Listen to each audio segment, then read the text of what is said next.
Somebody's going to introduce me, right? Yeah, me. Okay. Okay, perfect. Okay.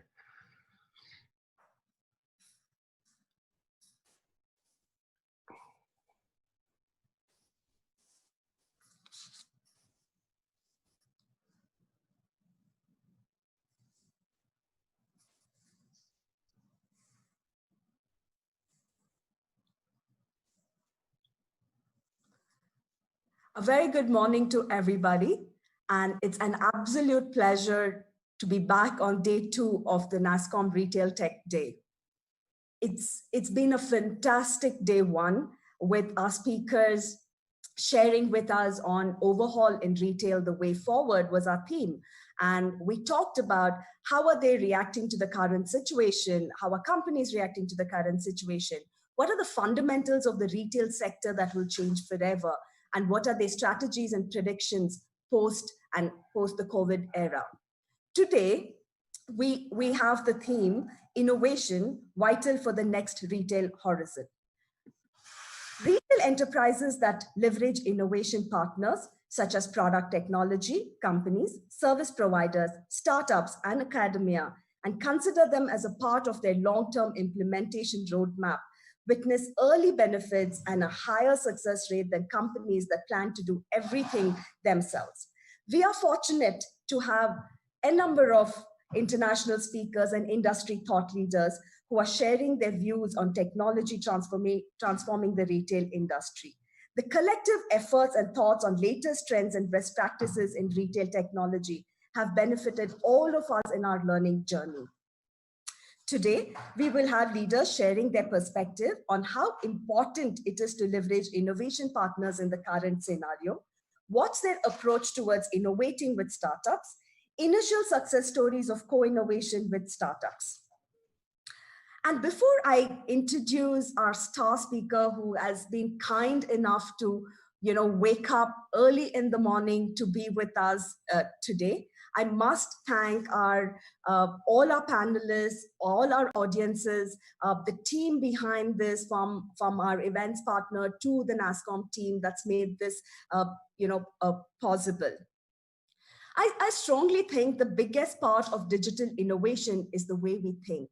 And today is the perfect setting where we'll be focusing on conscious digital innovation and various new models that define the next horizon of retail. And with that, I would like to introduce Dr. Dave Richards, our keynote speaker for today. He will be speaking with us on leading conscious innovation. He's the MIT Innovation Lab co-founder and an author, speaker, and mentor on conscious digital innovation at Passion Global Innovation. His passion is supporting entrepreneurial leaders and teams in achieving growth. He improves how leaders and teams come together effectively to drive all forms of innovation, customer experience, business performance, and bottom line results. He loves speaking on topics such as artificial or augmented intelligence and the future of work. The 7 Sins of Innovation, a strategic model for entrepreneurship. His book, which according to the Chief Strategy Officer of 3M, elevates the thinking on this crucial subject to the highest level. Dr. Dave, I cannot thank you enough, and I'm absolutely privileged and honored to have you with us. And with that, the stage is all yours, and I'm sure the audience are waiting to hear you. Thank you again, and the stage is all yours. Okay. Thank you. Thank you very much. It's a pleasure to join you. So a key question we all, I'm sure, have the right answer to is, do we want to live our lives consciously or unconsciously, right? Do we want to lead consciously or unconsciously?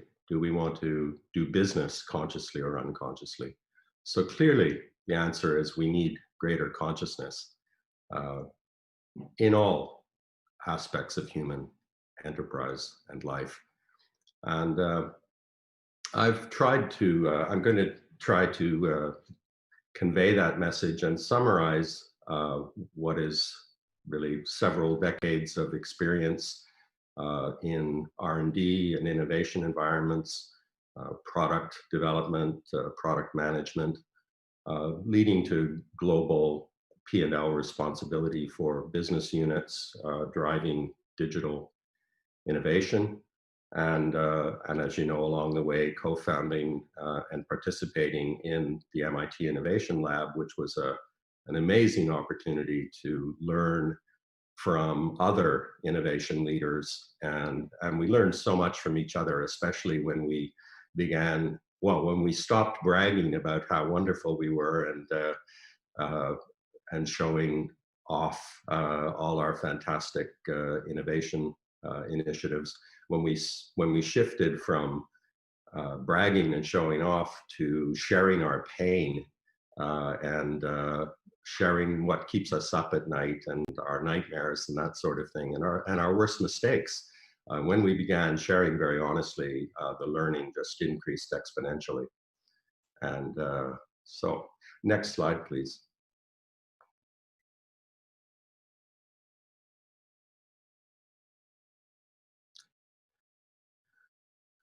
So I'm going to talk about bringing consciousness to the process of leading innovation. So the first thing I'd like to touch on briefly is, what is leadership? The ancient Greek word strategos was the word used to describe the ultimate leader, the general, Alexander the Great. And it also described his art. In other words, it described the art of being a general. And that art, of course, now is also a bit of a science. So leadership is still an art, but we have hundreds of years of understanding of what makes good or bad or in between mediocre leaders. And of course, a lot of that's encapsulated in this concept that's expressed by Sun Tzu, that nothing is more difficult than maneuvering for strategic advantage. So in many ways, that's what strategy is all about. If you maneuver for strategic advantage, if you put yourself in a winning position, then you're more likely to win. Next slide, please.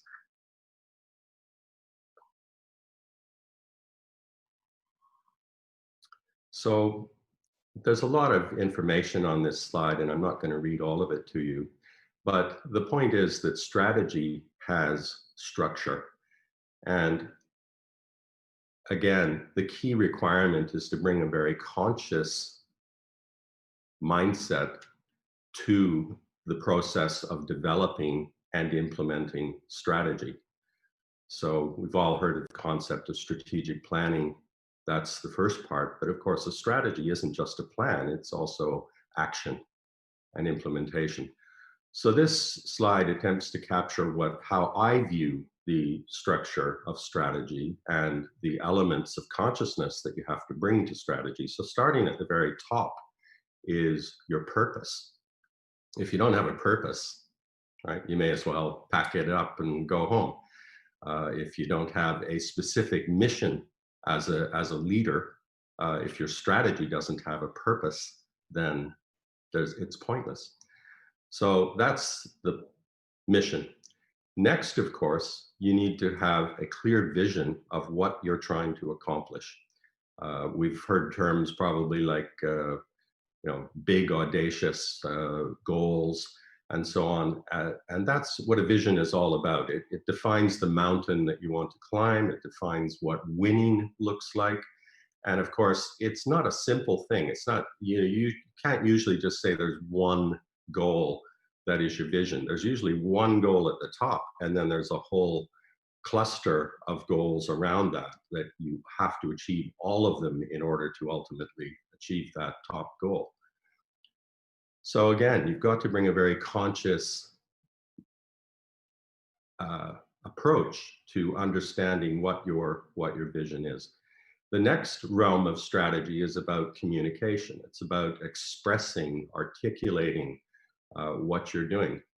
If other people don't understand the strategy, they won't be able to help implement it. Also, if other people aren't convinced that it's the right strategy and they're just blindly following it, they're not going to be very good at what they do. You know, the best soldiers are soldiers who are also very conscious and very capable and empowered, not just blind followers. So that realm of communication, and then that extends down into engagement of all stakeholders, all the people involved in implementing the strategy, but also your customers, your investors. And then further, that extends down into the realm of leadership and empowering resources, and then making sure that people really understand what they're supposed to do, and also pick up responsibility and lead themselves. And beneath that, the realm of creativity and R&D. And then at the bottom level, implementation, where of course the rubber meets the road, as some people say, and that's where you see what happens, right? You implement your strategy and you see what happens. Next slide, please. Oh, sorry, one key point. Then also, of course, we can talk about high-level long-term strategies, which the things at the top of the pyramid is smaller because it doesn't change as much. And as you go down, of course, there's more change and more complexity, and therefore more detail, and often, yeah, your more detailed plans. So next slide now, please. So on the next slide, the key point is that culture eats strategy for breakfast, right? What that means is if you've got the wrong kind of culture, the wrong psychology, the wrong attitudes, the wrong beliefs or motivations within your team or your organization, then even the best planned strategy will fail, guaranteed. Next slide, please.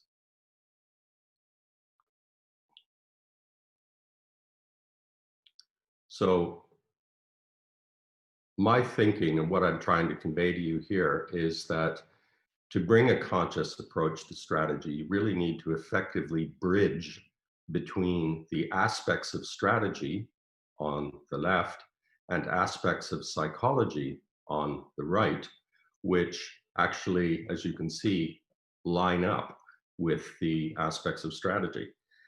So you've got at the psychological level, you've got a person's sense of purpose, what they're passionate about, what they love, what what do they really want to do? What's their mission in life?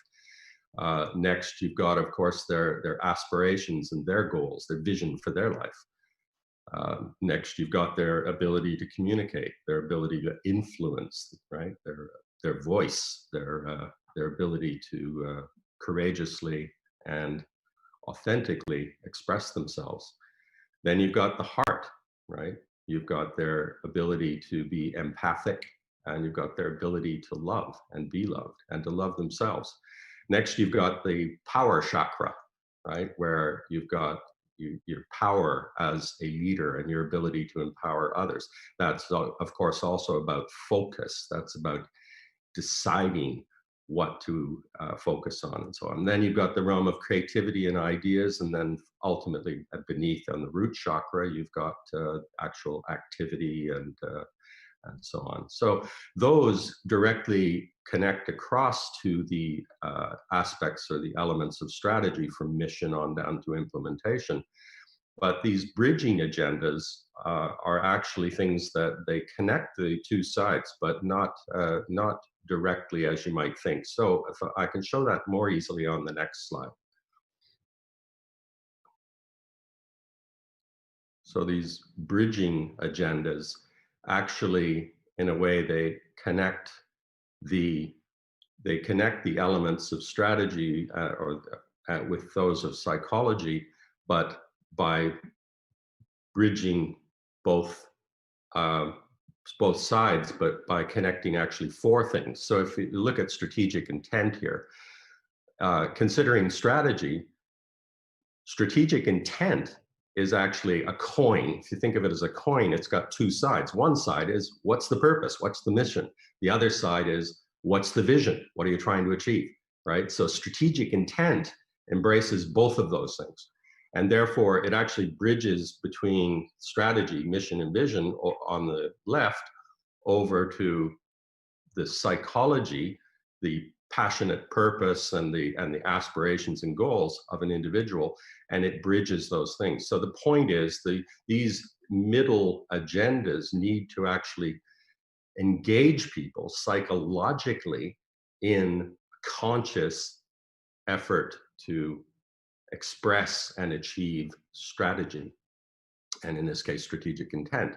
But that same thing works all the way down. So beneath strategic intent, you need good intelligence. If you don't have good intelligence, you're going to lose the war, right? No matter what war it is, whether it's a war of dominating an industry or a war against coronavirus or whatever war it is, you need intelligence. You need to be able to see and understand your environment to know what to do in order to win. And beneath that, you've got to be absolutely clear on value, the value you're trying to bring to the world at a high level, but also all of the values that inform how you're going to do it.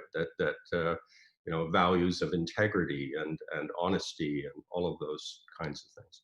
And then beneath that, you've got the realm of relationships and your ability to engage. So you can see that relationships ties together engagement, leadership, which defines who you're going to focus on and how you're going to engage them, empathy and love, and also, of course, focus and power. So all of those things need to come together to have effective relationships. And as you can see, all of these things are interconnected. All of them are interconnected. Then you've got beneath relationships, your in a sense, your change agenda. What transformation are you trying to drive? What are you trying to change? If you're not trying to change anything, of course, you're doing nothing. So all strategies are about change.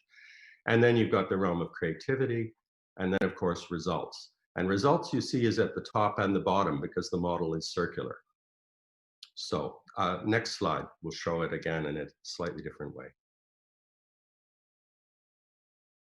So I think of this as, in a way, the bridging agendas are like DNA, right? They stick the two sides together. They stick together the soft stuff of psychology and culture with the hard stuff of strategy. And as you can see, I think, again, it's just showing how these things stick together. But ultimately, what's the purpose of having good, strong DNA, good innovation DNA here? It's to create what I call flow, right? Flow is about peak performance. It's about achieving your results. It's about being successful in your strategy. Next slide, please.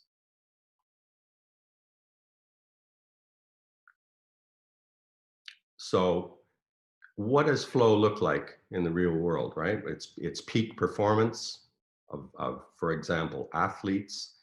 It's joyful life in terms of conscious living. But look at this theoretically. You've got these 7 chakras, right? And if they're all perfectly open, if they're all perfectly designed and the DNA is as strong as possible, if it's perfect, then the result is 1 times 1, right? 7 times is the answer is 1. You've got perfect flow, 100%, right? If you've got total blockage in 1 chakra, it's 0. And as you absolutely see, the end result is 0 flow. Now that's theoretical because nothing is ever perfect and nothing is ever perfectly bad. Next slide, please.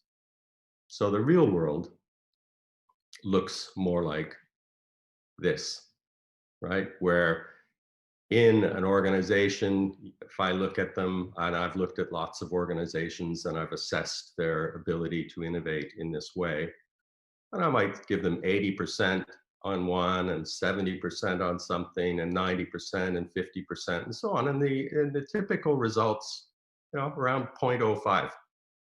And in fact, if you look at innovation success rates across all industries, and many people have done this, Doblin Group and others, innovation success rates tend to be below 10%. In fact, they range from sort of 1%, 5%, 6, 7%. So innovation is very difficult. Why? Because of the psychology and because it's difficult to bridge between psychology and strategy and to bring real conscious leadership to the whole process. Now, see what happens if you focus on improvement and maybe you improve to 0.9 across the board. You can have a 10x improvement. So that's the goal. Next slide, please.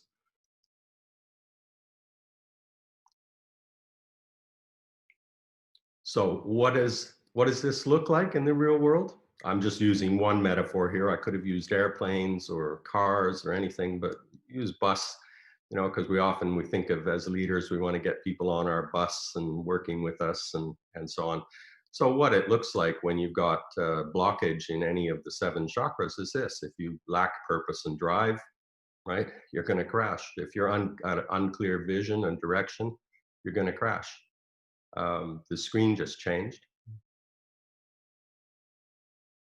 Is there a reason for that? Anyway, you can see that if you've got blockage in any of the chakras, you're going to have a problem. Are we okay? Okay, can we go back to the other screen view? Okay, well, let's go to the next slide.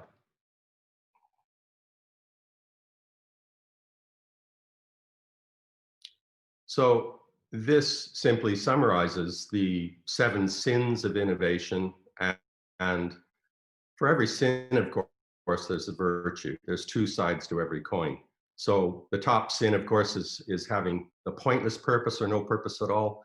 I'd really like to go back to the way I was seeing the main sort of portal view or whatever it was before, which I'm no longer seeing. I'm now, do you know what I mean? Because that way I can see my slides better and I can therefore talk to them better. Is that possible? The corresponding sin, of course, is the sin is to no purpose or pointless purpose. The virtue is, of course, having a very passionate purpose. And you can read all the way down, so you can have real clear vision, or you can be completely blind or have impaired vision. You can have really good communication and expression, or you can have what I call apathetic miscommunication. So we're bad at communicating and we don't care. In level of engagement, you can be very highly engaged or you can be totally disengaged. Level of power, you can have a culture of fear versus a culture of empowered leadership and servant leadership. And then in creativity, you can be amazingly creative or you can be boring and uncreative. And then finally, you can be, really acting very properly, or you can be just completely apathetic and complacent. And I think you can see complacency in many forms. Often it's arrogance. So organizations can be very arrogant, and that turns into complacency. They say, we don't need to worry about this stuff. We're good enough as we are. Next slide, please.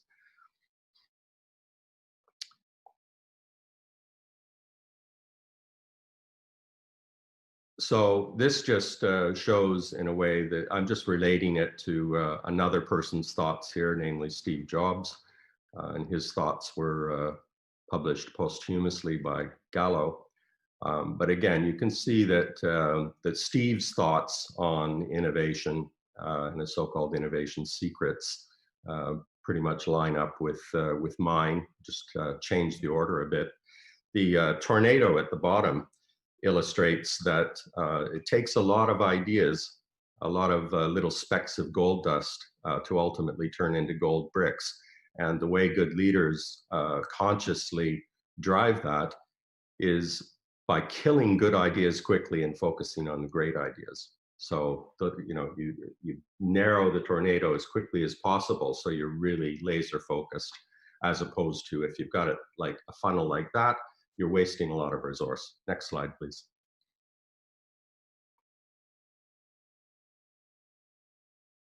So this just again relates it to another realm or another organization's thoughts on innovation. Google has 8 pillars of innovation. As you can see, in my view, 2 of them relate to the same thing. You can read the different expressions, but as you can see, they line up again to my views on conscious strategy and leading. And the little illustration in the bottom left is looking down at the top of the tornado. and making the point that there are lots and lots of specific ways of widening the top of that tornado so that you capture as many ideas as possible. Things like looking out at the real world, market research, competitive analysis, a lot of them leading to intelligence. Next slide, please.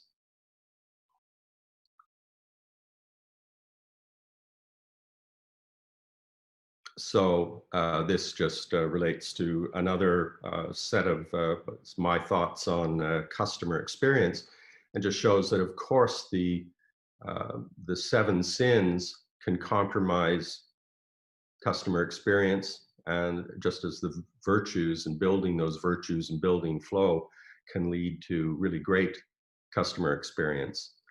And if you haven't read it, I highly recommend reading 9.5 Things You Do Differently If Disney Ran Your Hospital. I love that book, and it's highly applicable, and I've used it working with healthcare organizations, but I also have used the same thought process and worked with many different kinds of organizations and talked about and looked at 9.5 Things You Do Differently If You Were Disney. It's a good book. Next slide, please.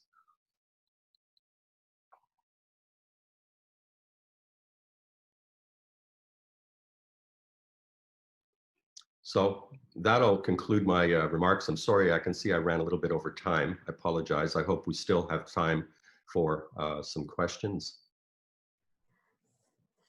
Thank you, Dr. Dave. That was really, really wonderful. Yes, we would love to take a couple of questions. We do have a few minutes because we started a couple of minutes late. So I'm going to dive into the questions that I see on the Q&A chat. The first question is, any best practices that you recommend to drive the culture of conscious innovation within an organization or startup ecosystem? Yeah, really everything I just said. But yes, it's, I mean, a key, if I were to try and summarize probably the top thing is engagement. You need people to be engaged. And of course, we saw recently a global survey done by Gartner, I think it was Gartner Group, that said that globally, less than 30% of workforces are actually engaged. And I think they said the figure in the United States was about 40% on average. I don't recall what they said about India, but I think it was around 30 or maybe lower. So, you know, the point is that people are often disengaged, and what you need to change that, right? And ultimately, you need to try to engage people, and if you can get engagement up to the 70, 80% level, you're going to massively improve. And so, yeah, as a leader, consciously focus on making sure people are engaged. And if you find people who won't engage, say goodbye, and find people who will. And similarly, though, most people will engage. And a lot of it is about making them consciously aware of purpose. I mean, how many employees in organizations really understand the purpose and really feel connected to it? And how many, you know, if I go into organizations, I say, and I just pick on people randomly, and I say, what's the purpose of this organization? Why are you here? What's your purpose here? How are you contributing to the overall purpose? You know, people are often like, you know, not sure, right? They're disengaged.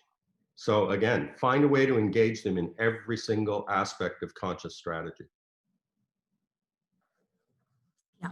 Oh, thank you. I think that also answers another question that we had, which was innovation strategies are often faced with internal resistance from the teams. How do you think great companies have been able to manage internal teams to embrace change, to consistently innovate, especially at the bottom of the strategy pyramid, right? Yeah. And I think that's a great question as well. And yeah, resistance is a really interesting phenomenon. So as a leader, you're trying to drive strategic change. You're trying to do that very consciously, and you will find people resist. And often we think of resistance as a bad thing. You want to counter it. You want to get rid of it. You want to stamp it out. I say engage it. Resistance is a good thing. If somebody's resisting, they obviously care. That's good for a start. And the point is, if people are resisting a change, or if they're resisting a direction, it's because they have concerns. It's because maybe they don't understand, maybe they don't completely understand the intelligence, maybe they have fear, right? The fear is underlying their resistance. So people need to overcome fear. And one way to overcome fear is to make them more conscious of, the good things that are going to happen when we achieve this strategy. And yes, of course, you might be fearful of something. The other key point is, if somebody's fearful of something, it may be because they have sight of a problem, or they understand a potential risk which you need to be aware of, right? So sometimes resistance is because people are more aware of a risk than the leader is, right? So leaders need to not only speak and direct, they also need to listen and be aware. They need to be conscious in every sense. Well, that's truly insightful, and thank you for sharing that.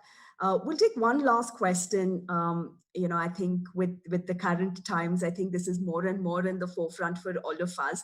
The question is, what is your take on government's role in building innovation and startup ecosystem in the country? I'm sorry, Kritika, you cut out a little bit while you were asking.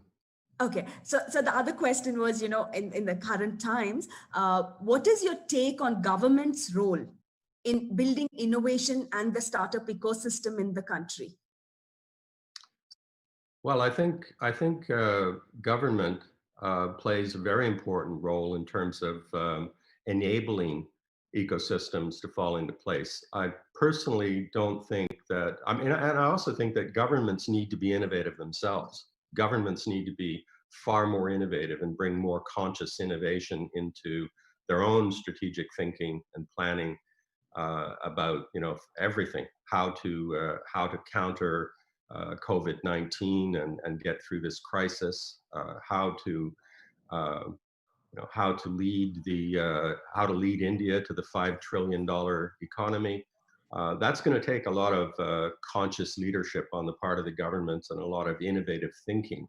But I know your question is more about what should governments do in terms of creating a good ecosystem. I think it's one of enabling. It's like partnering with organizations like NASSCOM, organizations like Prattian Global Innovation, and it's about encouraging investment, encouraging entrepreneurship. It's about, I think governments play a key role in terms of the education system. So it's about looking at the education system and why isn't the education system teaching consciousness? Why isn't it teaching strategy? Why isn't it teaching important life skills? Why isn't it teaching communication, right? What's all this boring focus on what we thought was relevant 50 years ago when I was a kid, right? I mean, come on, get with the program, get with the modern days, and teach innovation skills. And those are the sorts of things I think the government should be focused on. Right. Dr. Dave, there are tons of questions that are pouring in. And just to be fair to the audience, I'd definitely like to take 2 more questions if you don't mind. And I request our panelists for the next to kindly bear with me on this. I just want to be fair to all of you who've logged in, to answer some of these questions. Yeah, I apologize for taking so long with my talk and no, that was absolutely wonderful. So and I'm fine. I can stay on for as long as you want. I'm absolutely fine. It's very early in the morning here still, so long way ahead. So Doctor, one question, I'm going to pick a couple of them out of here because there are loads of questions here. One is, how do you eliminate failures in innovation? Vijayan asks us this question on how to eliminate failures in innovation. Well, I don't think it's about eliminating failures. I think it's about learning from them. So if you're not making any mistakes, you're not trying hard enough. And so we are going to make mistakes. We are going to quote unquote fail. But when we fail, failure can be a good opportunity for success, right? Because failure can be an opportunity to learn. And if you pick up the pieces from failure properly, instead of just trying to eliminate it and sweep it under the carpet or push it out the door, right. you really, if you fail at any aspect of innovation or any aspect of strategy, you really should do a forensic analysis. You really want to understand exactly why it failed and learn from it. Right. Okay. The other question is, innovation requires a lot of investment. And typically, if we are talking of AI and ML, then there would be requirement of data as well. For first-time entrepreneurs, how can this be possible? And how do we work around something like this?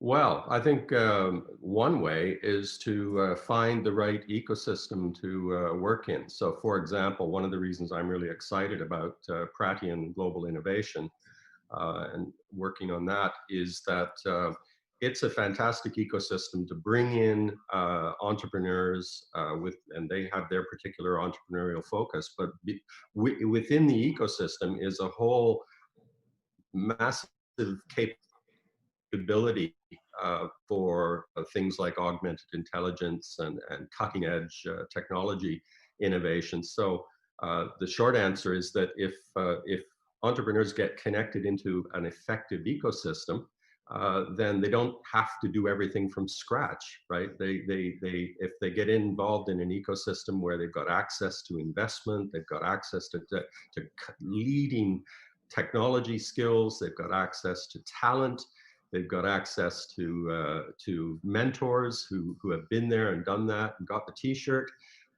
So they've got all of those things within a good ecosystem, and therefore they don't need to reinvent the wheel, 80 times. Right, right.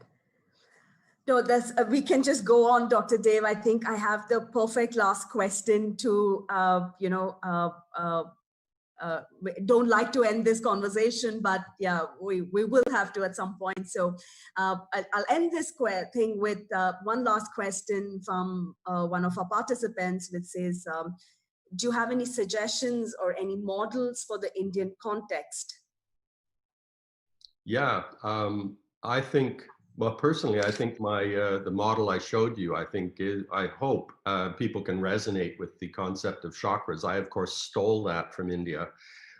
Stole that from Ayurveda. I've stolen ideas shamelessly, of course. There's not a single new idea in my book. It's really just a synthesis of everybody else's great ideas. But I think the other thing I would say is, and this comes back perhaps and relates to government, but it's a challenge for all Indian leaders to bring greater consciousness. I think India as a culture globally is ideally placed to be a major leader in conscious digital innovation. As you know, NASSCOM's mission, of course, is when you think digital, you want to think India, right? And that's great, but I think there's another spin on it, which is that Indian culture, I think, in the global context, if you look at Indian culture compared to Chinese, American, British, everything else. India, I think, is a culture that's more naturally predisposed toward consciousness. Okay, so things like, I'm not saying other people don't meditate. I've been meditating since 1970, but I was meditating, having learned to meditate based on Maharishi Mahesh Yogi, right? Transcendental meditation. And since then, of course, I've also incorporated practices from others, mostly Indian, right? And so India, I think, has a global role to play in terms of bringing greater consciousness to the planet Earth, to humanity of all cultures. And I think the other nice thing about Indian culture is I think Indian culture is very inclusive.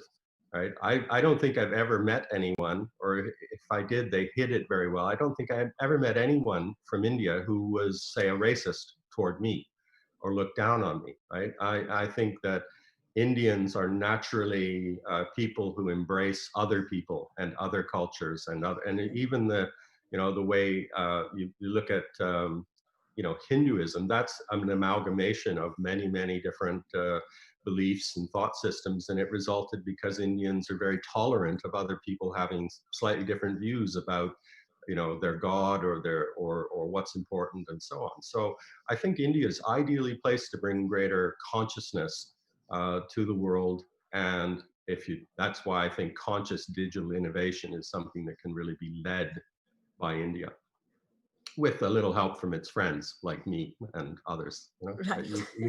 You can have a lot of friends help you in that journey. Oh, thank you, Dr. Dave. This has been absolutely wonderful, and we've been absolutely privileged, and I can't really thank you enough.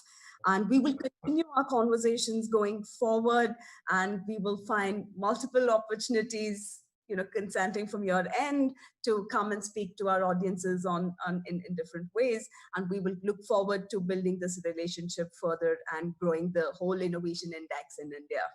Thank you so much, Dr. Dave, and an absolute pleasure. Thank you. Thank you. So I'm sure all of you enjoyed this phenomenal keynote and some brilliant takeaways that we have. And with that, it's time to move on to our panel discussion. Innovation, not an option, but necessity.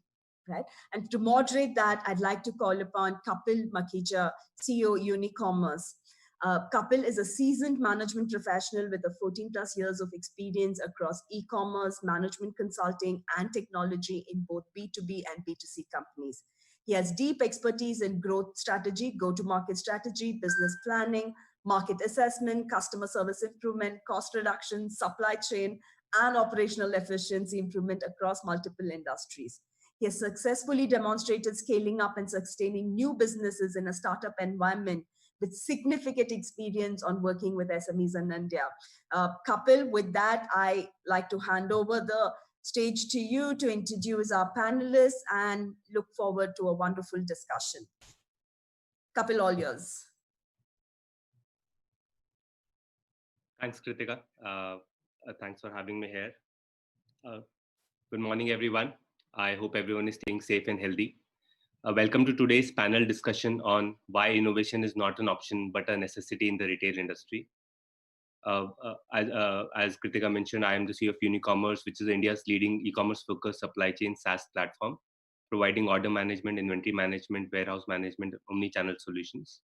Established 8 years ago, Unicommerce is a market leader processing over 20% of India's e-commerce transactions, with over 10,000 plus customers across India, Middle East, and Southeast Asia. Coming to today's discussion, we all know that COVID-19 has impacted businesses and brought with itself a truckload of changes that no one could have preempted. Even though it seems like it was yesterday, but it has been 4 months since our country went into a lockdown. The lockdown, which seemed like an impossible idea to live with, has become our new reality now. As more and more people, work, and livelihood started moving online, it led to brands rethinking their business goals to keep up with the evolving consumer habits. And thus we saw a lot of innovation happening by businesses as everyone around us started adjusting to the new reality. We saw innovations in the product, including new product launches focused on hand sanitizers and other related areas. So innovations in supply chain with focus on hyperlocal and even concepts such as store on wheels. And even in the ways in which brands are communicating with the consumers with more focus on safety, hygiene, along with establishing newer channels for connecting with consumers such as WhatsApp, telecommerce, and website platforms. Thus, brands have now realized a huge role of adopting technology solutions to driving business growth.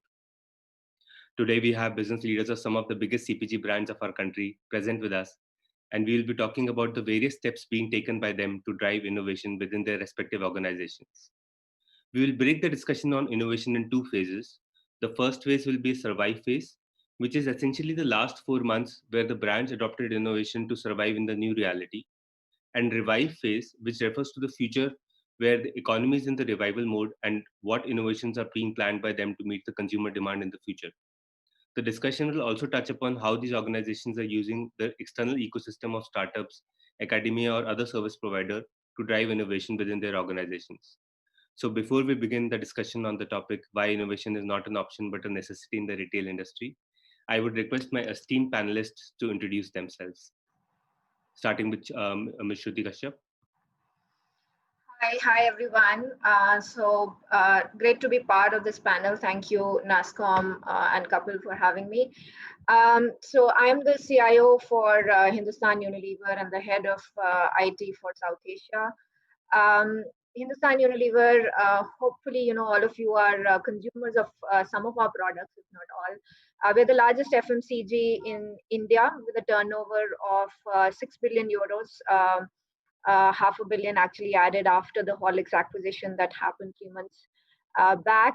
Globally, Unilever is a 50 billion euro organization, and we play in 3 main categories, which is beauty and personal care, foods and refreshments, and home care.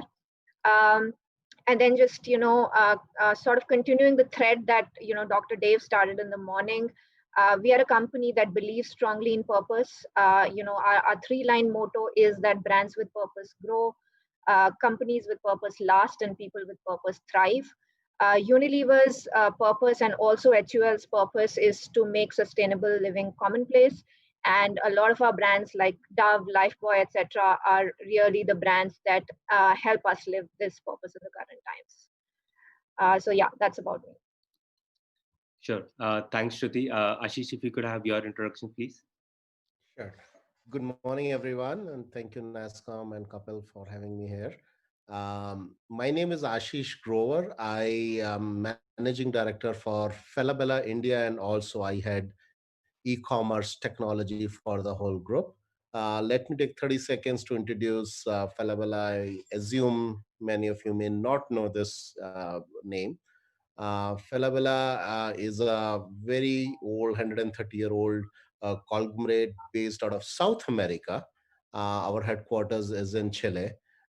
We operate in 7 countries in South America, including Chile, which is our headquarters, Peru, Colombia, Argentina, Uruguay, Mexico, and Brazil.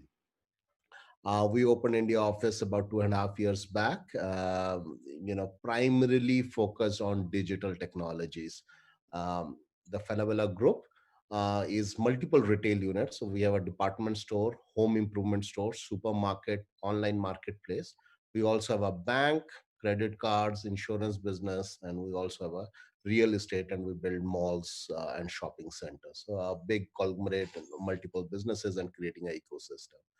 The primary reason India office was opened was to expedite digital transformation and bring innovation to the whole group. India is a hub of all the innovations that are happening, not only in this country, but also providing a lot of talent across the world and those experiences. So I'm very glad, very appropriate topic for us and the purpose of why India office was even set up. Great. Thanks, Ashish. Sanjay, would be great to have your introductions now. Thanks, Kapil. Hello, everyone. Hopefully, all of you are doing well and safe. So, Sanjay Gurbaksani, I work for Mondelez, and we have brands like Cadbury chocolates, Oreo cookies, hopefully a household name, and even much more now during our lockdown periods. So, I lead IT and shared services for Mondelez for the Asia, Middle East, and Africa region, and also digital innovations, intelligent automations for the enterprise. I'll pass back to you, Kapil. Great. Thanks, Sanjay. So with that, let's start our discussion on innovation. Let's start with the survive phase. So Shruti, maybe we'll start with you. It'll be good for us to understand for Unilever, what sort of innovations did you adopt during the last 4 months, and if you collaborated with any external ecosystem providers for the same. Sure. So I think, the lockdown took all of us by surprise, because it was a complete lockdown. And especially for a business like ours, which thrives heavily on the traditional trade channel, with distributors, factories, and local kirana stores shutting down, it took us a fair bit of time to get things back up and running. One of our biggest challenges was just our ability to get feet on street, which is, our salesmen and attendants and so on. And therefore, we had to pivot very quickly around digitizing our retailer. And that became, one of our, core programs around the sales side. How do we enable our retailers? Almost how do we treat them just the way we treat our consumers? The way a consumer can order online, track status, pay online and so on. How do we start treating our local Kirana stores in a similar manner? Not to mention the disruption that this whole space is seeing already with the JioMart launch and the Amazon Kirana space, etc. So what we did really was that we did have a program running in this space, but it was sort of an add-on and running in the background. What we really did was accelerated that whole program. We enabled all of our retailers to be able to place orders digitally, to be able to make digital payments to our distributors, and creating that sort of an end-to-end ecosystem, for a local Kirana guy to be able to order, make payments, be able to check his claims and so on, all through, a very simple mobile application. So that was one, big intervention that we did on the sales side. I think the other big leg that was impacted for us was the supply chain side, which is particularly, this whole space around manufacturing and production, where one was just the attendance issue of not enough people on the shop floor, not enough blue collar workers, etc. And then the other challenge was that with the lockdowns coming in and with containment zones being defined, etc. How are we able to then predict demand in an appropriate manner and service it?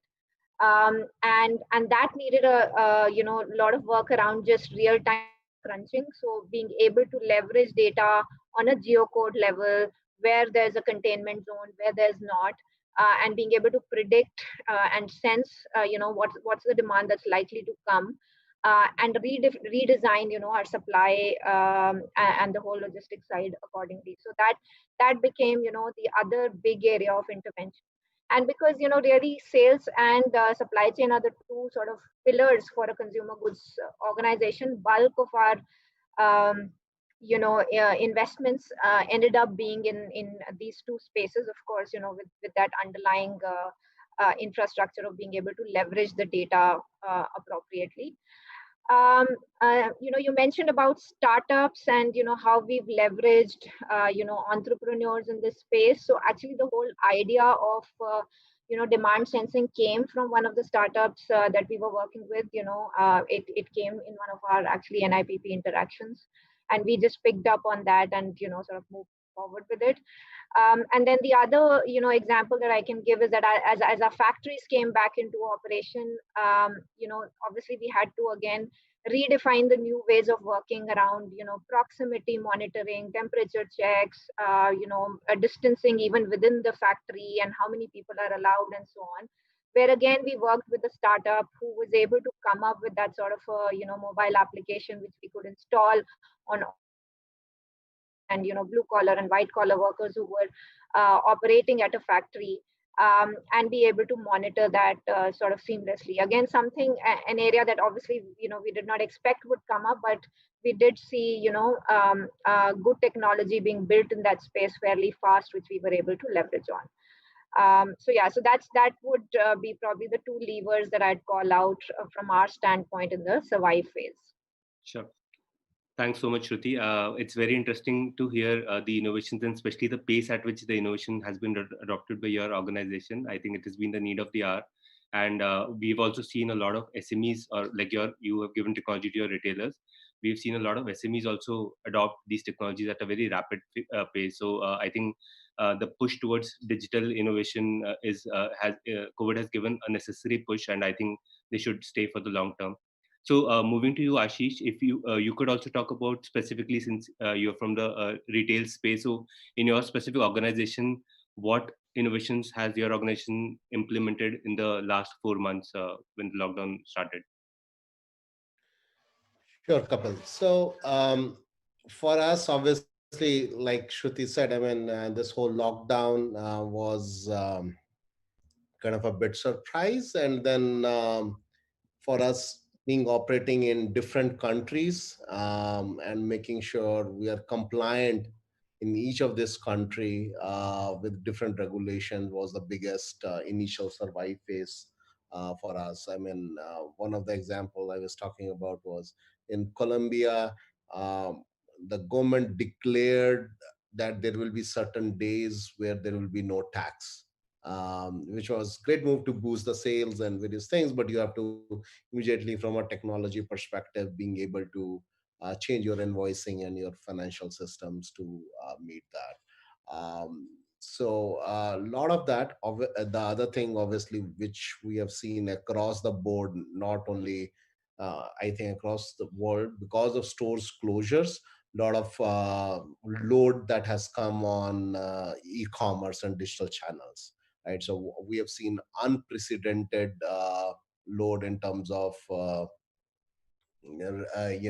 number of orders and customers hitting our things. So we had to very quickly scale the platforms to handle that. The biggest challenge and biggest opportunity has been coming to all of us in the space of supply chain, and also customer communication, I would say.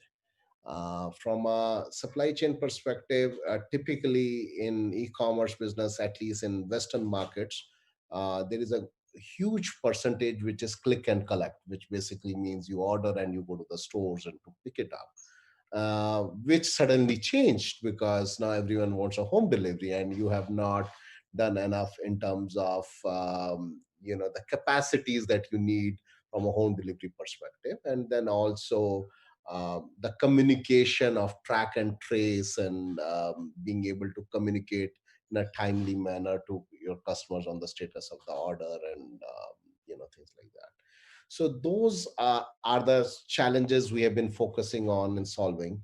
The last challenge I would touch upon is some of our stores, especially on the supermarket and a home improvement side, which continue to be open because of essential nature of the stuff that we sell. We had to also implement a solution by which we can do a little bit more booking and a more advanced uh, traffic management within the store. So in fact, with one of our partners, we turned around that whole platform in about 2 weeks.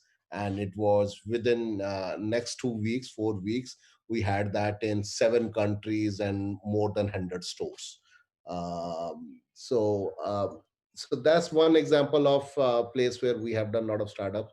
We have an accelerator program or a startup connect program as Falabella Group, actually running out of India.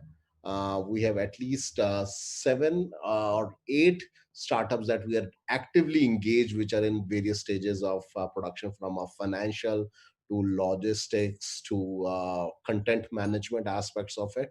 And we have another batch of startups that we are planning to enroll in the coming months. So for us, this actually has created an opportunity to be a little bit more innovative in the digital space and leverage startups.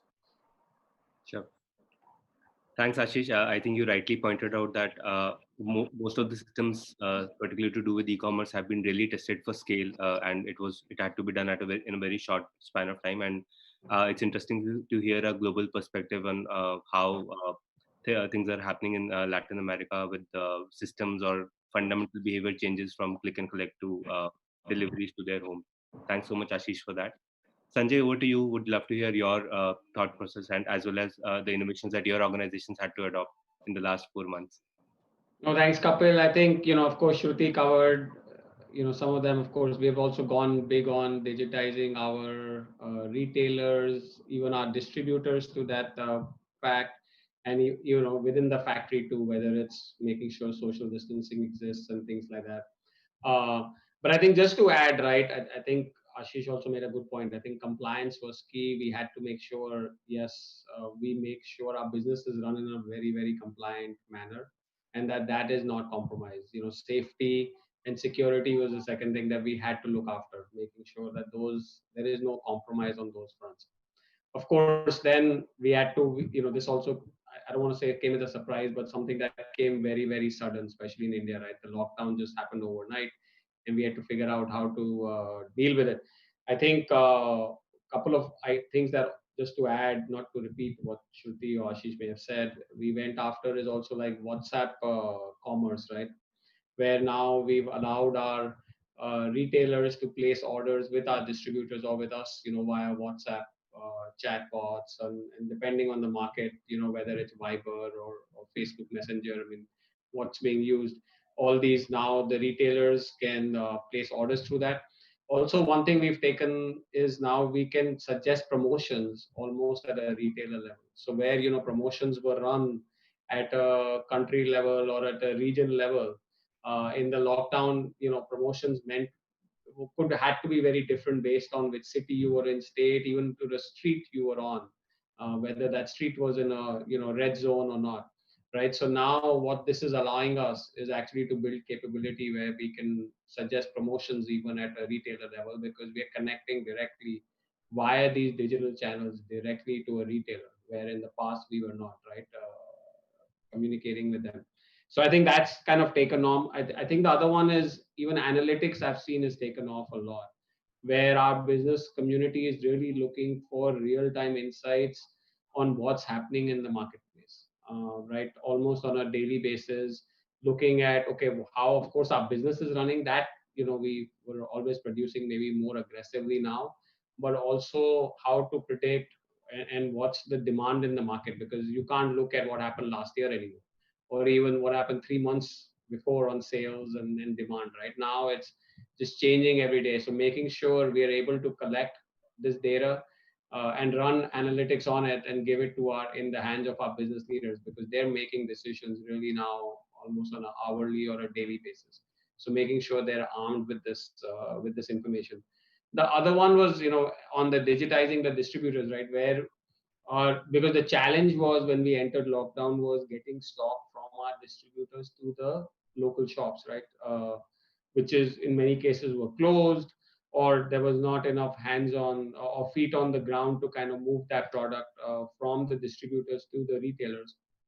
So it was getting these distributors on a digital platform and allowing our consumers like us, right, going on our DTC sites and placing an order directly with a distributor and then going and collecting it from the distributor.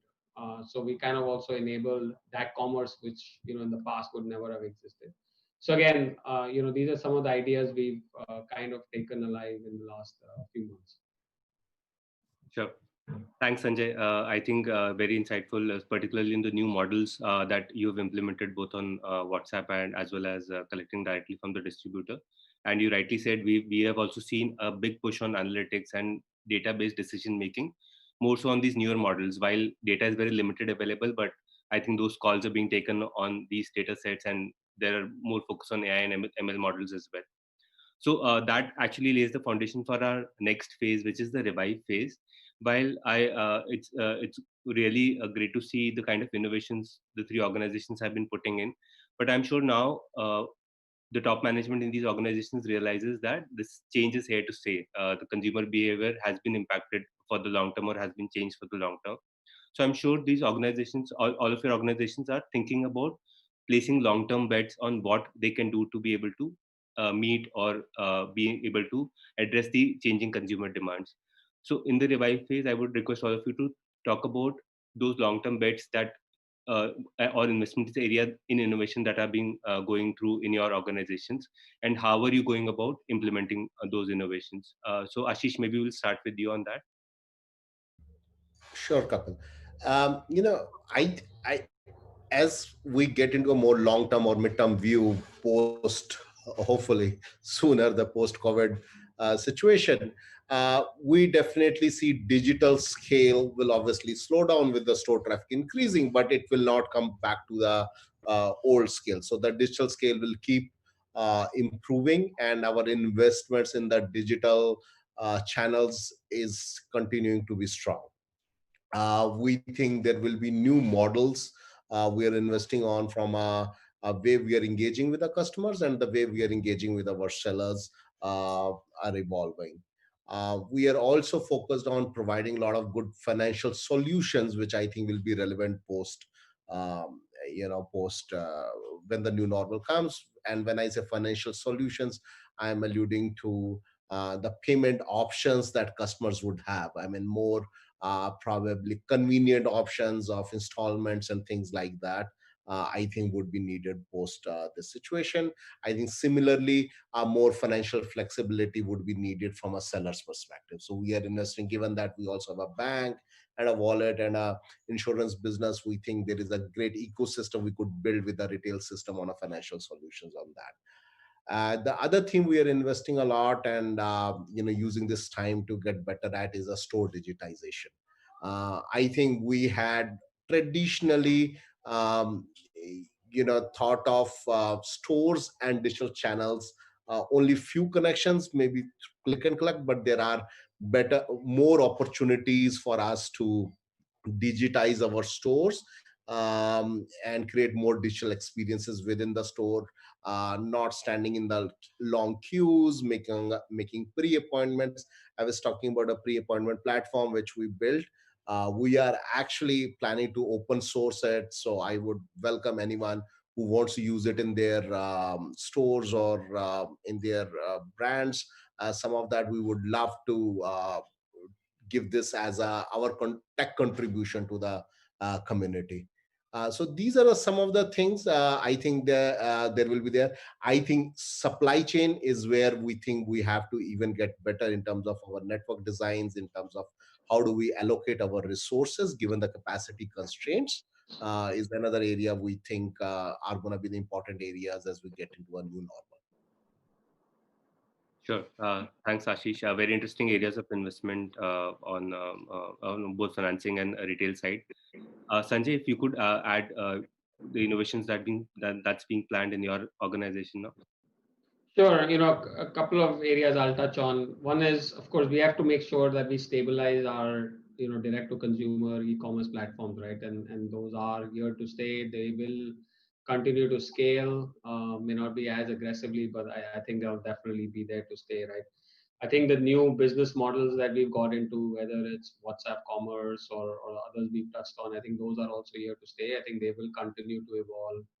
I touched on promotions being built into them. What's the next after promotions and things like that. That I think everything will go digital. I think Ashish touched on payments and everything. I think it'll all completely go digital. I don't think we're going to go back to the old normal, anytime. I think these things are here to stay. I think the third area is really personalization, right? Now that everything is gone online, we have a lot of consumer data.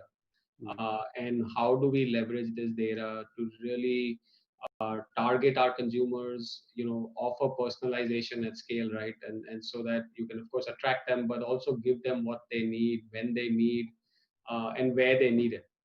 I mean, consumers, I think, have also become even more demanding in these times. They want what they need and when they need. And how do organizations like us continue to service that? I think that's the thing that we need to really get our hands around at the scale that we are dealing at now, because everyone's online now, right? I think the other one is people. I just want to touch on this people aspect, which is our most important asset, right? On how do we also continue to, and I'm going to use the word innovate, but how do we continue to innovate to keep our teams engaged, keep our teams energized as we continue to work in a very, very distributed fashion, right? Because I think initially when we've gone into the lockdown, the first few months, energy was very high. Everyone's, this is the new normal. But as we are moving on and this lockdown is not ending, how do you continue to invest in our talent that is continuing to stay home, to stay energized, engaged, healthy? How do they continue to stay well connected, all that? So I think there is some work that I think we as organizations need to probably catch up there and figure out how do you what's the new normal in that space. Sure. Right. And I'm going to leave this as a teaser, right? I know I'm talking to a very dangerous audience here, but I think it's been great to see how organizations like us have now really stood up and have started innovating, have become more agile, have started making fast decisions. And I think are giving now the startups a run for their money. I think where we went to startups by default in the past, saying, you may go much faster. You don't have to deal with the bureaucracy. You're much agile and things like that. I think now we've actually caught up, and the startups have to compete with us to kind of stay in the business and kind of stay at the forefront. Stop there, Kapil. Sure. Thanks so much, Sanjay. A very valid point on handling the teams and making sure that they're motivated to drive innovation and making sure that your systems are ready to handle the scale. Great. So Shruti, would love to hear from your perspective as well. How is Unilever thinking about innovations in the long term, given that these changes are here to stay now? Sure. So I just again bucketed into three broad areas. One, I would say product innovation. Second is new channels, and third is automation. I think product innovation, simply because, like everyone is saying, we don't know how long we are in it, right? I mean, the most optimistic view on the vaccine right now is March, probably. So we are seeing an obvious shift in consumer trends, beauty at home. Nobody, is visiting salons anymore. People want restaurant quality meals at home. And therefore, how do we shift some of our product portfolio to fit some of these trends, right? Like, for instance, we were never in that beauty at home segment doing, face masks or facial kits at home, etc. So a lot of it is going to do with the product innovations, and it will really depend upon wherever we see the most uptake. The second one is just around new channels. Sanjay spoke about it around direct to consumer. That's a very small channel for us, and we really want to invest there. So that it gives us that almost ownership of the experience for the consumer end to end, which we don't own today, because we are still reliant on an Amazon or a Flipkart, if it's the e-commerce channel, on the traditional trade or on the modern trade, etc. So how do we get end to end ownership of the consumer experience, and therefore again looking at direct to consumer in a big way. And then I think the other big area where we haven't really invested in the past, which is now going to be big, is this whole space of institutional channels like hospitals and apartment complexes, etc. Because we believe that hygiene, sanitization, all of these, whether there's COVID or no COVID, it's going to be here to stay, because that's going to become more of a habit for consumers now. And therefore, how do we leverage a lot of the products that we have in that space and make some of these institutional channels a lot bigger? And then the third one, like I said, is automation. So doing more with less. Which is became the need of the hour when we saw that salesman attendance was poor, or shop floor attendance was poor, etc. Whether how much we can automate a lot of the manual work that we do today, whether it's just processing invoices from our suppliers, from our vendors, our ability to digitize a whole lot of manual operations that happen at our depots and our factories and so on. That's going to be quite critical, because it just unlocks a lot of productivity and it reduces our reliance on manual operations. So those are the three sort of big call outs, I would say. The other almost sort of collateral impact of this has been that it has helped us really prioritize things and see what's important. So, when we went into lockdown, we had to really rationalize, and we only manufactured, the top 20 or 30% of our SKU list, which is, a huge deal for a large organization like ours. And therefore, now we are relooking at the SKU list and really questioning that, okay, what is that ideal SKU list for us to sell? Likewise, we had so many digital projects running, because, digitization is key on our agenda.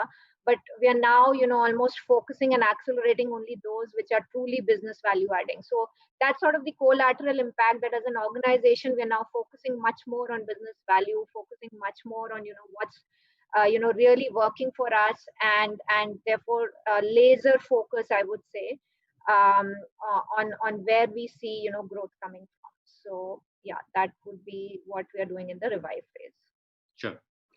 Thanks so much. I think very interesting inputs given in terms of innovations in different area, and particularly on both on the product and as well as driving efficiency within the organization. I think those will be key themes going forward as we enter into the revive phase. So with that, I would like to now take the audience question and answer. So there is one question that like when all of you were talking about innovation, one question that was running through my mind was that all of you belong to very large organizations, right? And as the size increases, innovation, the pace of innovation starts to slow down. But in these last 4 months, all your organizations have demonstrated significant amounts of innovation. I wanted to understand, was there any structural change done in the organization design in your organizations to drive innovation at a much faster pace than is what is usually attributed to organizations of this scale? Maybe Shruti, we can start with you. If you can talk about any structural organization level changes that were done to ensure that the innovation could happen. So, it was, I would say it's less of a structural change, but I would just say that it is more about redirecting resources to where they were needed. Okay. And so, for instance, very clearly for us, sales and supply chain became core focus because we were trying to get back operations up and running. And Sure. if it meant that redirecting, some resources who were working, let's say, on some digital finance project, or, on something which is less important at this stage, we ensured that we are, very flexible about those things, and we ensured the reallocation happens. And so that, we just have the right number of people working on the right type of projects. That's what worked for us. Sure. And Sanjay, was that the case for your organization as well? Anything unique that your organization had to do from a design? Yeah, no, I just to add, no structural change, but I think more a mindset change, right? I think the organization got a lot more open to being open to ideas, innovating. How do we disrupt while an external disruption is happening? I think it became a lot more open. And even when we were running our projects, we need all the checks and balances. How do you manage that balance of making sure, of course, you don't risk the business or the brands, but so I think just a lot of mindset change and agility just came in. Sure. Into our ways of working. Sure. And Ashish, in your case particularly, because you're in different geographies with the management and with your team here, so how do you was that a challenge for driving innovation, particularly during this time? Was something changed on that front as well for you? So two things I would highlight. So one is I feel not a structural per se, but I think the voice of technology within the organization got stronger. So we always, I think, for many years with digital revolution and digital leveling that is happening, we have been talking about technologies at core.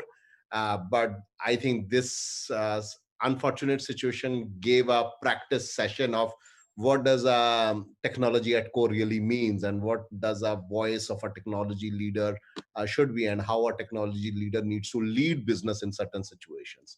I think that's one thing I would highlight, if you call an organizational change or a organizational dynamics change that happened. Sure. The second thing I would highlight from a more situation from me as a leader, or Falabella as a India office working through in a Latin America, was there was always, equal leveling field that was there, because we were in some ways the innovation arm for it. It created even more leveling field for everyone. So everyone was working from home, so no one was at office, so no one had any particular advantage to be in the room versus on the Zoom or versus on any other channel you have. So everyone was on equal footing in terms of your thoughts, and in terms of, so it's a good idea, thought leadership, execution ability wins, not who's sitting where wins. Sure. Thanks. So now let me start taking the audience questions. So one was about, particularly in the survive phase, with factories, there was a risk of contracting COVID, so a lot of manpower wasn't available, or even the sales staff, etc. Were there specific initiatives taken by your organization, or how did you deal with the lesser manpower available, or ensuring safety? Shruti, you touched upon driving more efficiency and less is more. So any specific things that Unilever had done to make sure that it did not become an impediment in your growth or innovation? Sure. So I think, I think Sanjay also mentioned that, people safety was quite important. And we had to do a lot of hard work initially to ensure that, we take all of our, particularly our blue collar employees and our salesmen who visit stores on a journey and reassure them of what the organization is doing to ensure, their safety. So from a factory standpoint, whether it was, the basic procedures around personal protective equipment, launching this whole social distancing app, the fact that, not more than certain number of people will be allowed on the shop floor, the fact that you can't do meetings face to face, and so on and so forth. So just, sort of taking them along the journey, getting their trust, getting their input so that they feel comfortable in turning up for work, for us was, quite crucial. Likewise, for the, the field force, we launched insurance schemes to, give them the reassurance that if at all something does go wrong, the organization will be there and we will take care not just of the expenses, but, ensuring that you are treated. We obviously also ensure that if it's a containment zone, then nobody is going out and servicing anything there, and so on. So just taking the employees on a journey and, making sure that they are part of that procedure and giving us the inputs around, how we designed our processes, that really helped. Sure. Thanks, Shruti. In the interest of time, I'll just take one more question. This question had come in about a retailer who has a supermarket in a metro city, and with the e-commerce retailers like Grofers, Big Basket getting things delivered out of the local store, the retailers, particularly supermarket ones, are apprehensive about their future in this new reality. How do they cope with this new reality? What can they do to be a part of this changing consumer behavior? Sanjay, maybe we'll start with you, and Ashish, you can add from your experience of running such large retail outlets of Falabella. So Sanjay, if you could touch upon what a supermarket retailer can do in these times. Yeah, again, this is my personal view, right? What a retailer has today is that space, right, in a supermarket, and does that become a distribution facility where, again, products are of course delivered, but then do they just, I was at a Reliance store a few days back, and they've just become a packaging facility where, of course, they have all the products and they're packing and they're delivering to our consumers, right? So they're not taking any walk-in customers anymore or consumers, because they've just sealed the shop and all they're doing is packaging, and they become a site that's just delivering to consumers at home. So I don't know if that's the future, if that's the disruption waiting to happen. Will it ever go back to the old normal? I think it's anyone's guess at this time. But I think some of the creative ones are, of course, using the space, using that they are getting stocks, and then how do they just become an e-commerce company, in short, to supply to consumers in the neighborhood. Sure. Ashish, if you could add to that. Yeah, no, I think Sanjay is absolutely right. I think you have to figure out how to play in the ecosystem. The more and more play is becoming of an ecosystem player and finding your spot in that ecosystem. And your contribution in that ecosystem could be the real estate that you're bringing, closeness to the consumer that you're bringing, what you could provide a customer service being in that proximity nobody else can, right? And thinking about those versus sticking on to the model that has been working for many years. I think you have to be the first one to break your own model if you want to survive in this ecosystem world. Sure, great. Thank you so much. I think we are fortunately we had a hard stop at 12:25. So thanks again, all of you, Shruti, Ashish, Sanjay, for taking our time today. It was a very interesting discussion. I personally had a lot to learn. I'm sure the audience also felt the same. Thanks again for your time today. Thank you, Kapil. Thank you. Thank you. Thank you, Kapil. Thank you, Ashish. Thank you, Shruti, Sanjay. Always wonderful to have all of you here. And thank you. And I think this was extremely exciting and very, very informative. Thank you. And we will definitely circle back to you on different things that we can do together to drive all of this together and for the ecosystem. So thank you again for all your time and the wonderful inputs. Thank you. And with that, now we move to the showcase of our startups that we've shortlisted for today. Yesterday, we showcased 8 startups, and today we have 8 more that we have shortlisted for you. And these have been a fine selection of startups from our NIPP program, the 10,000 Startups program, inputs from our COE data science, our Emerge 50 program, And so I think it's a great compilation of startups, and any questions that you may have or want to connect with the startups, please do ping us. And you can, also, there's a polling after every startup presence. So I request you to kindly do your polling so that we could get a good understanding of whether you want to connect with the startup and what really the ecosystem needs. With that, may I request the team to start the demos, please?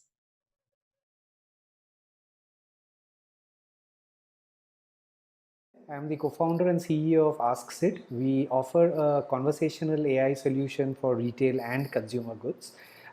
If you think about your customer's journey, the buying journey is a mix of cognitive, emotive, and self-satisfying aspects. As in, when your customer is buying your product, she gets a lot of questions to do, which is about the brand, about the product, the cognitive part, but also it is to do with the variety and possibilities she can accomplish, which is the emotive part of buying.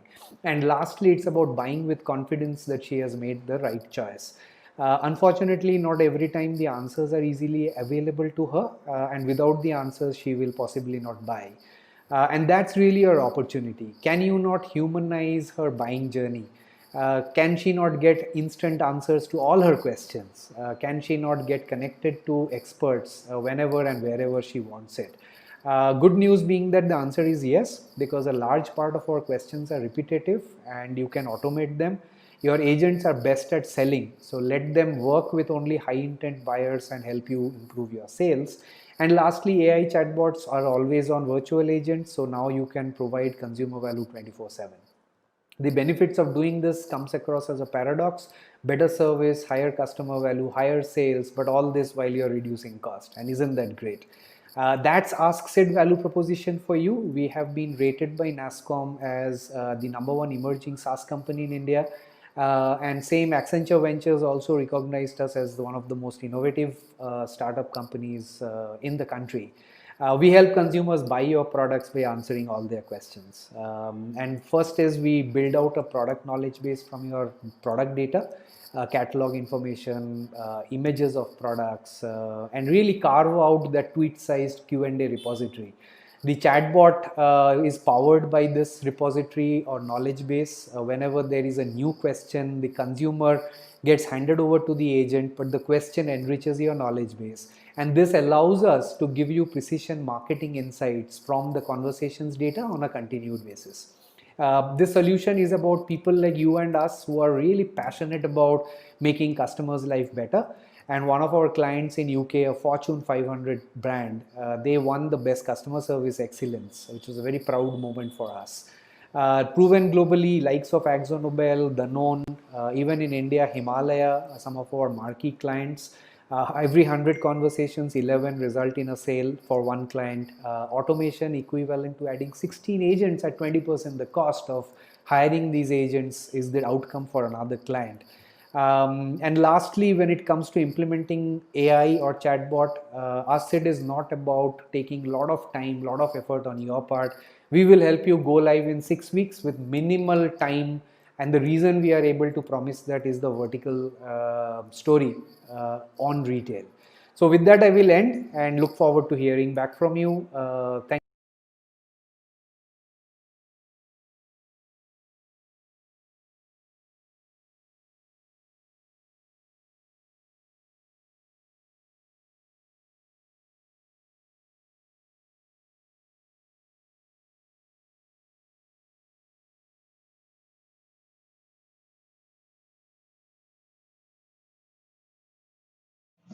Hi, I'm Shivang and this is Chandralika, and we are the founders of Big Things. Big Things is an artificial intelligence company solving a few major problems in the fashion and retail industry today. E-commerce is plagued with clothing returns, where many customers order multiple sizes and return all that don't fit or don't look good. Luxury fashion, on the other hand, is difficult to scale online as it depends on physical stores and in-store interactions for sales. Big Things' product suite includes mobile body scanning, virtual avatar generation, automated digital clothing, virtual makeup application, and virtual fashion shows and photo shoots. The 3D body scan needs only two smartphone photos, one from the front and one from the side. The software instantly calculates over 44 precise body measurements, which can be used for tailor-made clothing and to find out your size in any brand anywhere in the world. The premium product goes one step further and uses a selfie of one's face in addition to the body scan to create a virtual avatar that looks and measures exactly like you. BigThings' neural networks also identify clothing from any picture and instantly replicate it in 3D to produce digital clothing in a completely automated workflow.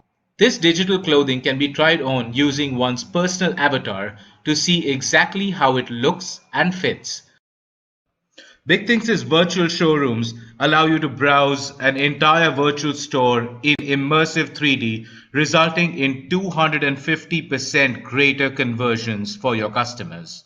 In the COVID-19 crisis, retailers are unable to carry out fashion shows and photo shoots. So to help them, we've adapted our avatar technology to create digital fashion models which can be used for virtual fashion shows and photo shoots. We produced one of the world's first virtual fashion shows for Fashion Innovation NYC on 5th of June and have received tremendous demand for this service thereafter from brands globally. We have garnered a lot of awards and media attention, notably the world's biggest AI award for the best use of AI in fashion, and others from Amazon and even China. To learn more, reach out to us at info@bigthings.com.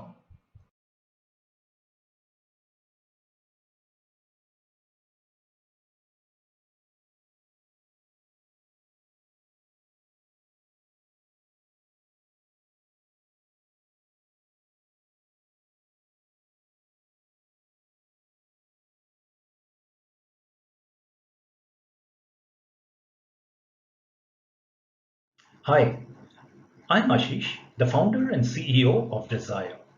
We are a hyper-personalization platform for fashion. We help retailers know, engage, acquire, and wow shoppers in stores and online.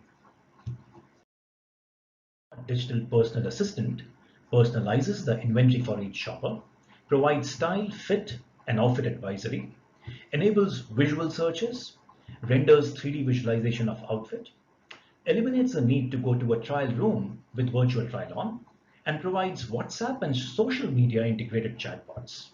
Desire's deep learning platform also uses image recognition to generate product attributes for your catalog and provides demand and product planning insights that help you with full price sell-throughs. 5 million square feet of prime retail space, working with some of the largest retailers and malls in India and the UAE.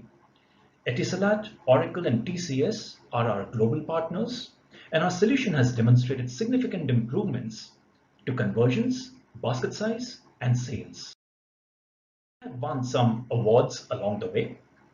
We are the top 20 most innovative startups, chosen from 6,000 startups globally from 175 countries for Global Change Award 2020, which is considered the Nobel Prize for Fashion by H&M Foundation and Accenture. We are working with Dubai Future Foundation for winning the Etisalat Retail Innovation Challenge, where we are co-building solutions for malls and retailers. Is a demo of how you can leverage our APIs to engage the shoppers anytime, anywhere through conversational AI, and then show a curated store along with style advisory or show fashion inspirations through lookbooks, depending on different occasions. In this example, the shopper, for example, wanted to see some ideas for office wear. So she can click on any item to see similar items as well. These lookbooks are further used for targeted marketing based on past purchases or preference profile or browsing behavior of the customer.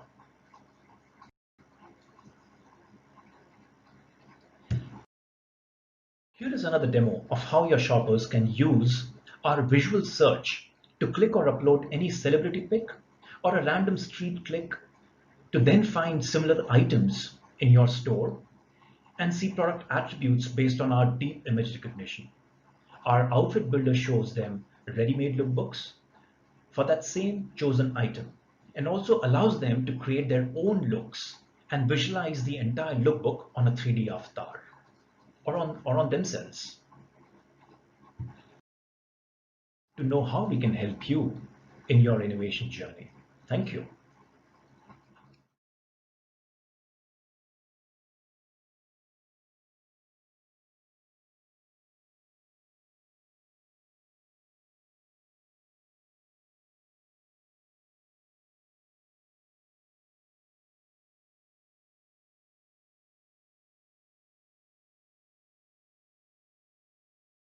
Today's digital customers are increasingly comfortable in relying on digital information to base their purchase decisions on.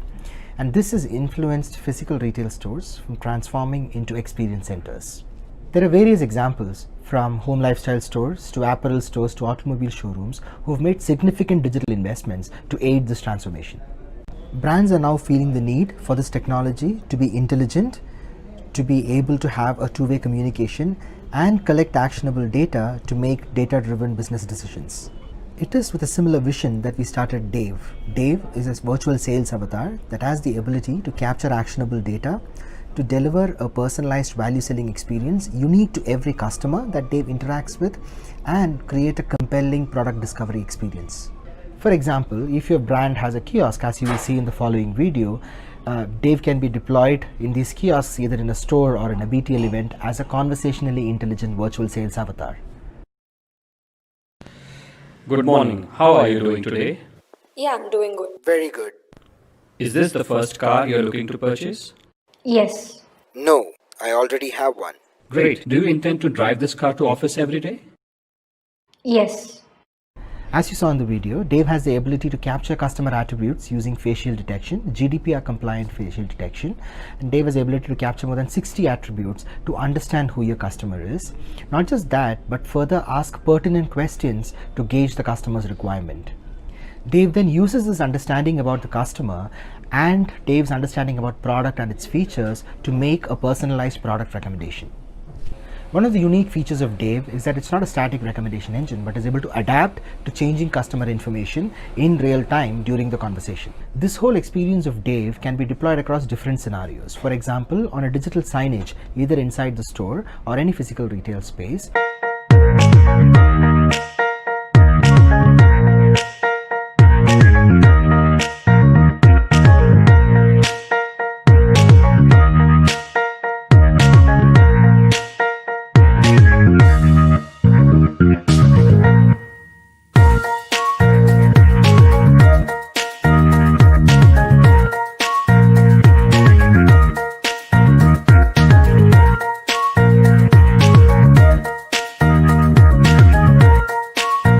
Or Dave can be deployed as a virtual sales avatar across any customer touchpoint that the brand prefers to. Hi. Do you want me to be your brand's avatar? With this value proposition, Dave is able to improve lead qualification rates, improve conversion rates for brands, and the overall product discovery experience for customers.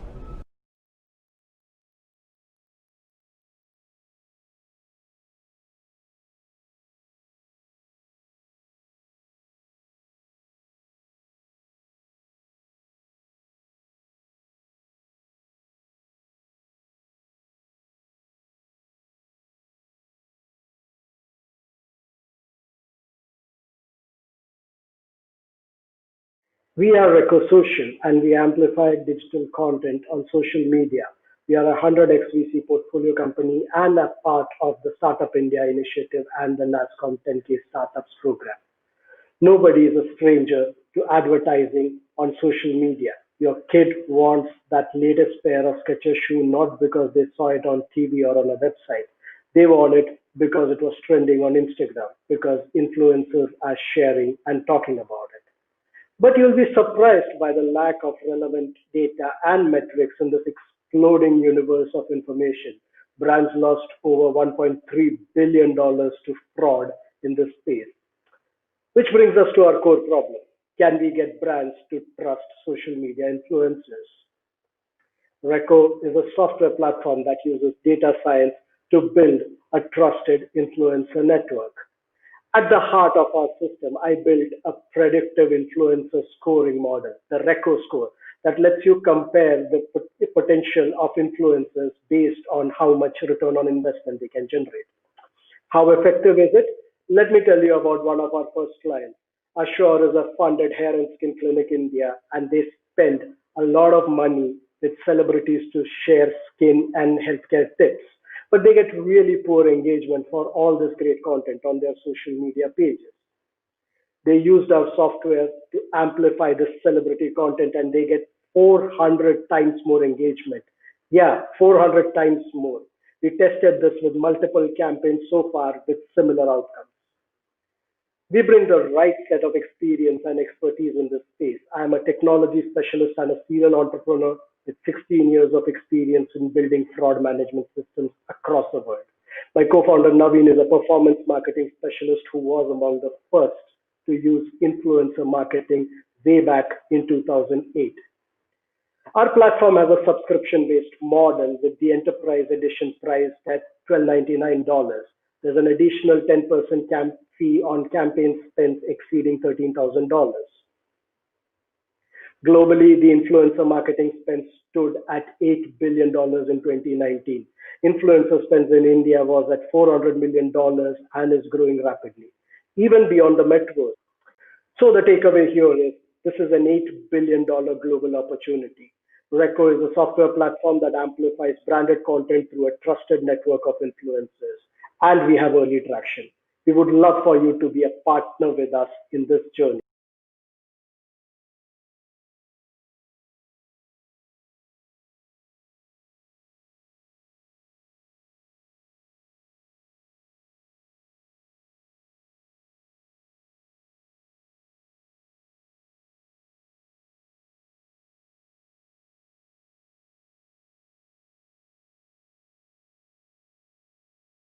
Availability, visibility, and accessibility. These three factors influence sales in a significant way in the retail industry.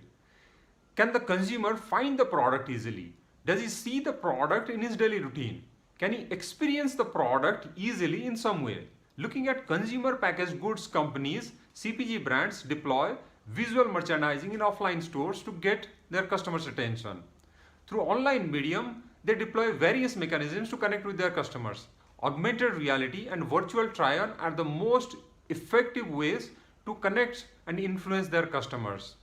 We help CPG companies, retail companies in general, connect with their customers and measure the effort spent in this connection smart way, both online and offline. Salespersons open the app, click an image. We convert this image into actionable insights. Within seconds, we bring back KPIs such as out of stock, share of shelf, planogram compliance, competitor presence, POS displays present or not, everything in real time, so that the salesperson can take action on the spot. We also offer a retail analytics dashboard for the managers who are monitoring the merchandising activities on the field. Leaving no gap in product execution makes it really efficient, and managers can strategize their visibility execution in a smart way. The online way of connecting with consumers has become more important than ever given the current scenario. The world of e-commerce is changing into AR commerce, be it footwear, be it eyewear, be it a beauty product, and even food product. So we are using cutting-edge technology to enable virtual visual merchandising. To digitize the products, we're not just using 2D images, but we are using 3D models, which are built by 360 imaging of the product. We're using AI to detect features on this product, make 3D modeling much more efficient. We're optimizing and rendering these 3D models in augmented reality for the consumers to experience and interact. So we are bringing visual merchandising to the consumer's home so that they can experience it at the comfort of their home and shop online. And this helps increase the sales for the brands. With our AI-based product Extract, we are helping our customers save 40% time in their merchandising checks and make decisions right on the spot for offline stores. With our online visual merchandising product Experience, we are helping Indomie, a Tolaram Group brand, present photorealistic 3D models of their noodle recipe to their consumers so that they can create and connect with the customers and increase their sales. we're helping our customers connect with their consumers using augmented reality and helping them measure the effort spent in this connect using AI, both online.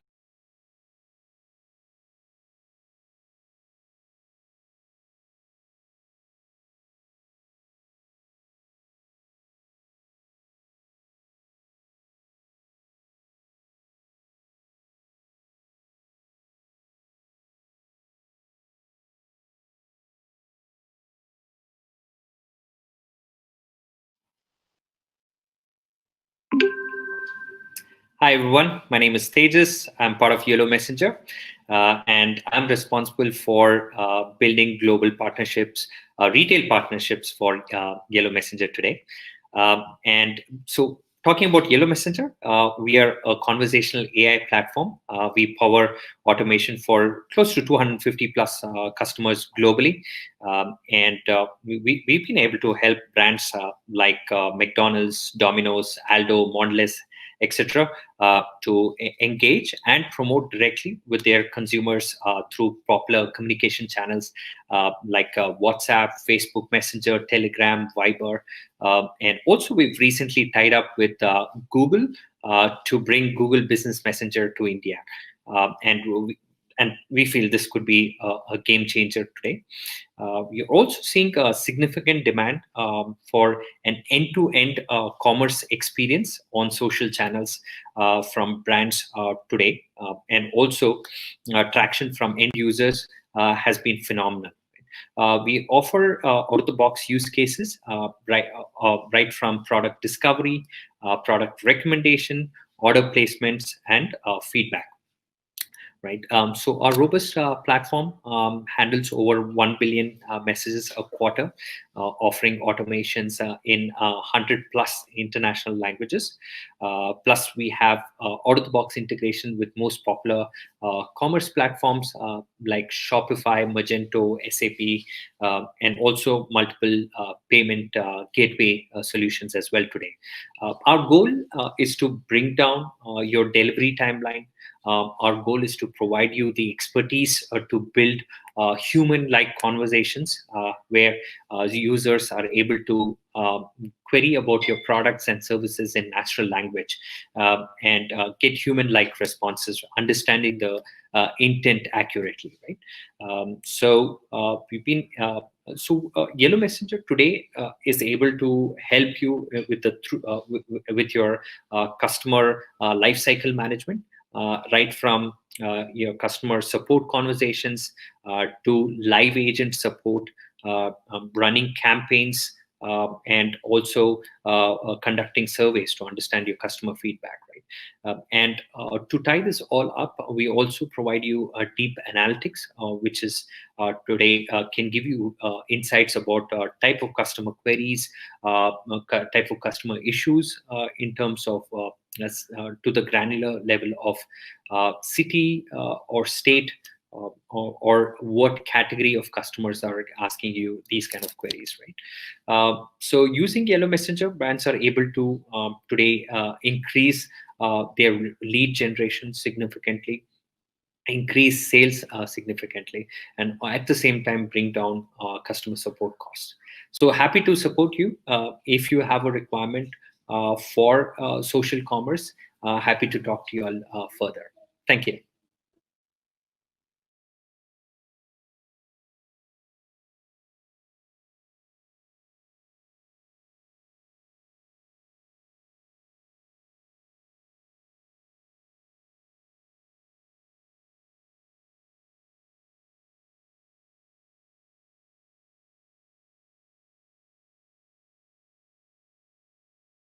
Hello everyone, this is Sudarshan, co-founder of JingleBit. I am very delighted to present our product to NASSCOM RetailTech event. JingleBit is a reverse auction marketplace. I am going to give you a short story where we started. 1 year back, I was searching to buy a refrigerator, and I checked prices in multiple physical stores. I checked with one store. With that price, I went to the second store. He reduced a little, and I went to the third store. He almost reduced 5% from the first store I inquired.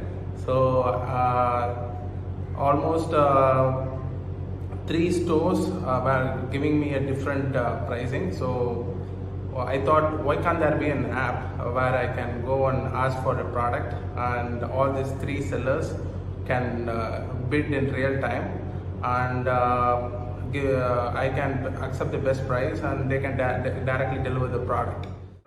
We create a scalable B2C commerce app where people can bid for any product in a reverse auction way, and this request can go to multiple sellers and they can bid their best price, and we can accept the best price, right? So that's how we started the product called Jingle Bid. So the problem we solve is, today we don't have any idea what product a nearby store holds, right? So let's say you want to buy a Redmi phone. We have no idea which seller has that product near to you, and once you find a seller, you're not sure whether you're getting the right price, right? So, and also there are multiple sellers near to you who hold the same product, so you have to spend time and finding who will give you the best price. And again, the third problem would be the delivery, right? So if we could connect the nearest seller to you, the delivery would be very easy, right? So these 3 problems we solve. One is price, second one is availability, and third one is delivery. So product is really simple. You can come to our app just like any other e-commerce application, and you can choose a product. Let's say you want to buy an iPhone, and this particular request will go to multiple sellers near to you, and everyone will give their best price, and also they have an option to counter bid as well. In case if a seller gave a price and the other seller gave a better price, this first seller has an opportunity to give a better price. So this would benefit the buyer in a big way to get the best to the seller, and he directly deliver the product to the buyer. Thank you.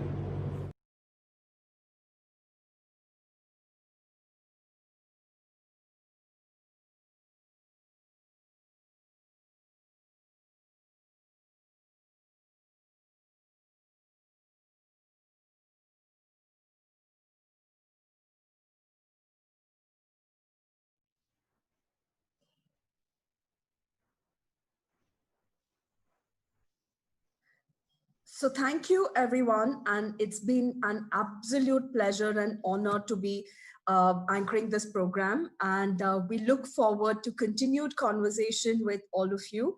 And please do ping us or reach out to us if you need to connect with any of these startups. We will be back with 2 more sessions during mid-September. So please do stay tuned into our handles and for more information. And last but not the least, I definitely like to thank our sponsor Target for making this program totally possible. Thank you so much. And do look forward to all of you joining in for our next couple of sessions as well. Thank you so much.